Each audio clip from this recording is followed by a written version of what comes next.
Peter chapter 3. We're going to pick up in verse 8 this morning and go down through verse 12. In the first 7 verses, Peter really addresses the roles of husband and wife.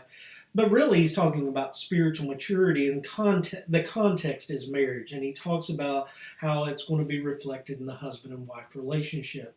Picking up in verse 8, it says the following. It says, to sum up, all of you be harmonious, sympathetic, brotherly, kind-hearted, and humble in spirit, not returning evil for evil or insult for insult, but giving a blessing instead, for you were called for the very purpose that you might inherit a blessing. For the one who desires life, to love and see good days, must keep his tongue from evil and his lips from speaking evil deceit. He must turn away from evil and do good. He must seek peace and pursue it.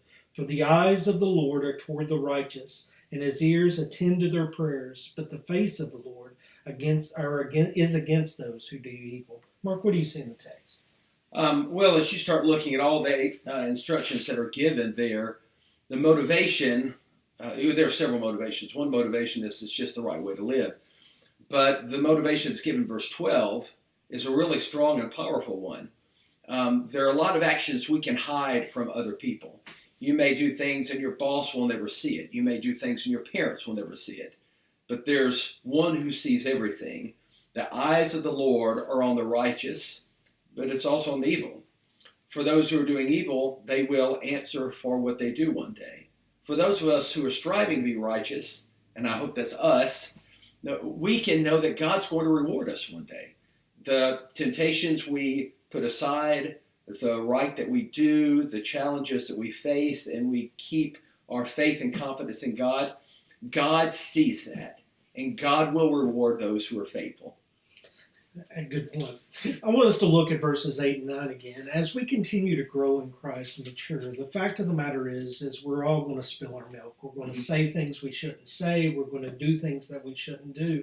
And so Peter reminds us again in verses 8 and 9, a constant reminder as we're trying to be like Christ, to monitor how we think, how we feel, and what we say.